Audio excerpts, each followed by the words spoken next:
പറയുന്നത് മോദി ആണെങ്കിൽ അതിലൊരു പ്ലാൻ ഉണ്ടാകും. ആ പ്ലാനിന് പിന്നിൽ അമിത്ഷായുടെ കൃത്യതയുണ്ടാകും. ബീഹാർ വിജയിച്ചു കഴിഞ്ഞപ്പോൾ നരേന്ദ്രമോദി ഡൽഹിയിലെ BJP ആസ്ഥാനത്ത് വെച്ച് മൈക്കിന് മുന്നിൽ നിന്ന് വിളിച്ചു പറഞ്ഞു, അടുത്തത് ബംഗാൾ. രാഷ്ട്രീയ നിരീക്ഷകർ അന്ന് ചിരിച്ചു തള്ളി. മമതാ ബാനർജിയുടെ കോട്ടയിൽ താമര വിരിയുമോ എന്ന് പരിഹസിച്ചു. പക്ഷെ കാലം സാക്ഷിയാണ്, പറഞ്ഞത് ഓരോന്നോരോന്നായി നടപ്പിലാകുന്നു. വെറും ഭാഗ്യം കൊണ്ടോ പണം ഒഴുക്കിയത് കൊണ്ടോ സംഭവിക്കുന്നതല്ല BJPയുടെ ഈ വിജയങ്ങൾ. ഇതൊരു പൊളിറ്റിക്കൽ എഞ്ചിനീയറിംഗ് ആണ്. ചാണക്യതന്ത്രങ്ങൾ പരാജയപ്പെടുന്നിടത്ത് മോദി പുറത്തെടുക്കുന്ന പുതിയ ആയുധങ്ങൾ എന്തൊക്കെയാണ്? തീയതികൾ കുറിച്ചു വെച്ച് നടപ്പിലാക്കുന്ന ഈ പദ്ധതികൾക്ക് പിന്നിലെ രഹസ്യങ്ങൾ എന്തൊക്കെയാണ്? സത്യത്തിൽ എന്താണ് ബംഗാളിൽ സംഭവിച്ചത്?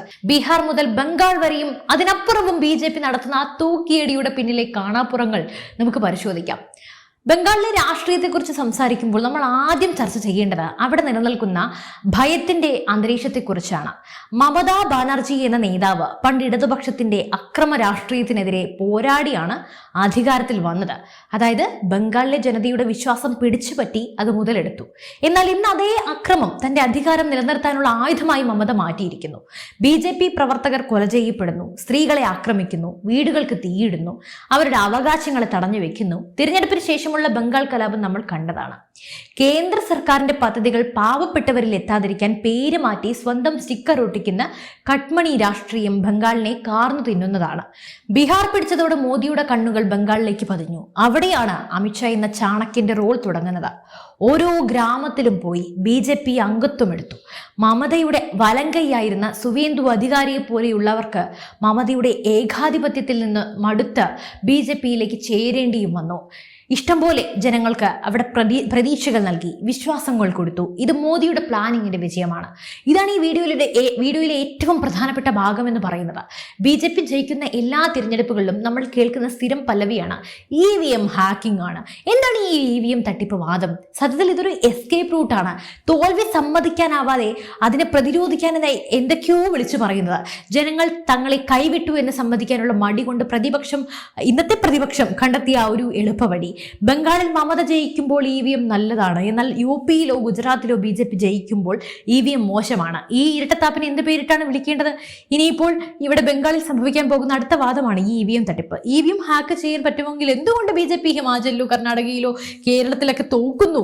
അവിടെയൊന്നും EVM ഹാക്കിംഗ് നടക്കില്ലേ? തിരഞ്ഞെടുപ്പ് കമ്മീഷൻ പരസ്യമായി വെല്ലുവിളിച്ചിട്ടും ഒരു രാഷ്ട്രീയ പാർട്ടിയും EVM ഹാക്ക് ചെയ്ത് കാണിക്കാനായി മുന്നോട്ട് വന്നിട്ടില്ല. തോൽവി ഉറപ്പാകുമ്പോൾ ജനവിധിയെ അപമാനിക്കുന്നതിന് തുല്യമാണ് ഈ EVM തട്ടിപ്പ് ആരോപണം. പുച്ഛം മാത്രമേ ഉള്ളൂ ഇത്തരത്തിലുള്ള ആരോപണങ്ങൾ ഉന്നയിക്കുന്നവരോട്. വോട്ട് ചോരണം എന്ന് കരയുന്നവർ യഥാർത്ഥത്തിൽ സ്വന്തം പാർട്ടിക്കുള്ളിലെ വോട്ട് ചോർച്ച കാണുന്നില്ല. മമതാ ബാനർജിയും രാഹുൽ ഗാന്ധിയും ഒക്കെ പയറ്റുന്ന മറ്റൊരു തന്ത്രമാണ് വിക്ടിം കാർഡ്. തങ്ങൾ വേട്ടയാടപ്പെടുന്നു എന്ന് വരുത്തി തീർക്കുക. കേന്ദ്ര ഏജൻസികൾ അഴിമതി അന്വേഷിക്കുമ്പോൾ അതിനെ രാഷ്ട്രീയ പകപോക്കൽ എന്ന് വിളിക്കുക. കോടികളുടെ പണം തൃണമൂൽ നേതാക്കളുടെ വീട്ടിൽ നിന്ന് പിടിക്കുമ്പോൾ മമത മൗനം പാലിക്കുന്നു. അവിടെയെല്ലാം ഈട് ഞങ്ങളെ വേട്ടയാടുന്നു എന്ന് പറഞ്ഞ് നിലവിളിക്കാൻ ഇവർക്കൊന്നും നാണമില്ലായിരുന്നു. ജനങ്ങൾ ഇതൊന്നും കാണുന്നില്ല എന്ന് അവർ കരുതി. എന്നാൽ എല്ലാം കാണുന്നുണ്ടായിരുന്നു. അതിനുള്ള ഫലമാണ് ഇന്ന് കണ്ടത്. അഴിമതിക്കെതിരെ വിട്ടുവീഴ്ചയില്ലാത്ത നിലപാടാണ് മോദിയുടേത്. അത് ബംഗാളിലായാലും കേരളത്തിലായാലും എവിടെയായാലും പണം മോഷ്ടിച്ചവർ ജയിലിൽ തന്നെ പോകണം. കേജ്രിവാളിന്റെ അഴിമതിക്കെതിരെയുള്ള പോരാട്ടം നമ്മൾ ജയിലിൽ വെച്ച് കണ്ടല്ലോ. അതിനെ രാഷ്ട്രീയമായി നേരിടാൻ കഴിയാതെ വരുമ്പോഴാണ് ഇവർ EVMനെയും ഭരണഘടനാ സ്ഥാപനങ്ങളെയും കുറ്റം പറയുന്നത്. BJPയുടെ വിജയത്തെ നമുക്കൊരു സുനാമി എന്ന് വിളിക്കാം. അത് അടിച്ചു കയറുമ്പോൾ പഴയ കോട്ടകൾ തകരും. എന്താണ് ഈ വിജയത്തിന്റെ രഹസ്യം? അത് കേവലം മതപരമായ ധ്രുവീകരണമല്ല. അത് ലാഭാർത്ഥി അഥവാ ബെനിഫിഷ്യറി എന്ന പുതിയൊരു വോട്ട് ബാങ്കിന്റെ നിർമ്മാണമാണ്. ജാതിക്കും മതത്തിനും അപ്പുറം സർക്കാരിന്റെ ആനുകൂല്യങ്ങൾ കിട്ടുന്ന കോടിക്കണക്കിന് ആളുകൾ മോദിയെ വിശ്വസിക്കുന്നു. സത്യം തിരിച്ചറിയുന്നു. സ്ത്രീകൾക്ക് ശൗചാലയങ്ങൾ, വീടുകളിൽ ഗ്യാസ് കണക്ഷൻ, സൗജന്യ റേഷൻ, ആയുഷ്മാൻ ഭാരത്, ഇൻഷുറൻസ്. ഇതാണ് മോദിയുടെ രാഷ്ട്രീയം. ഇതിന് മറുപടി നൽകാൻ മമതയ്ക്കോ പ്രതിപക്ഷത്തിനോ സാധിക്കുന്നില്ല. ഇതിന് പകരമായി എന്തെങ്കിലും ചെയ്തു കൊടുക്കാനുള്ള മനസ്സോ അവർക്കില്ല.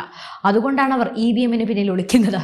വോട്ട് ചോദിക്കാൻ ചെല്ലുമ്പോൾ ജനങ്ങൾ ചോദിക്കുന്ന ചോദ്യങ്ങൾക്ക് മുന്നിൽ ഉത്തരം മുട്ടുമ്പോഴാണ് ഇത്തരത്തിലുള്ള ഓരോരോ കള്ളക്കഥകൾ മെനയുന്നത്. മോദി വിശ്രമിക്കുന്നില്ല. ബംഗാളിന് ശേഷം ലക്ഷ്യം ദക്ഷിണേന്ത്യയാണ്. തമിഴ്നാട്ടിലും കേരളത്തിലും തെലങ്കാനയിലും BJP അക്കൗണ്ട് തുറക്കാനും ശക്തിപ്പെടാനും പോകുന്നത് ഇതേ പ്ലാനിങ്ങിലൂടെയാണ്. ഇതിനെ പ്ലാനിങ് എന്നല്ല, ജനങ്ങളെ സത്യം പറഞ്ഞ് മനസ്സിലാക്കുക, അവരുടെ കണ്ണ് തുറപ്പിക്കുക.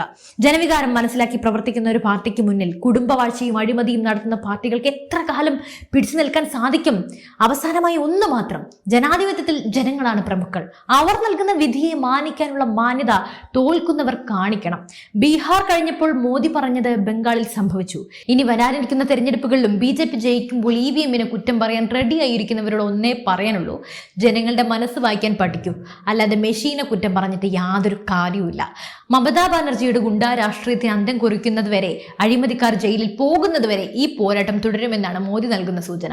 അവസാനമായി നമുക്ക് ചില കൈപ്പുള്ള സത്യങ്ങൾ കൂടി ചർച്ച ചെയ്യേണ്ടതുണ്ട്.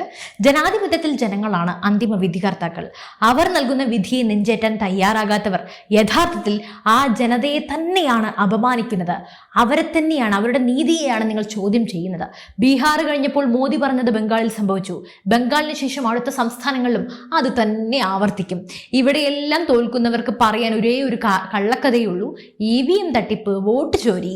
എന്നാൽ ഒന്ന് ആലോചിച്ച് നോക്കൂ, 2004-ലും 2009-ലും കോൺഗ്രസ് അധികാരത്തിൽ വന്നപ്പോൾ ഈ മെഷീനുകൾക്ക് ഒരു കുഴപ്പവും ഇല്ലായിരുന്നു, അല്ലേ? എന്തായാലും ഈ ഒരു വിഷയത്തിൽ, ഈ BJP-യുടെ ഈ നേട്ടത്തിൽ, കാവ്യയുടെ ഈ ഒരു വളർച്ചയിൽ നിങ്ങൾക്ക് എന്താണ് പറയാനുള്ളത്? നിങ്ങളുടെ അഭിപ്രായം തീർച്ചയായും കമന്റ് ചെയ്യൂ. മറ്റു വിഷയമായി വീണ്ടും കാണാം. നന്ദി.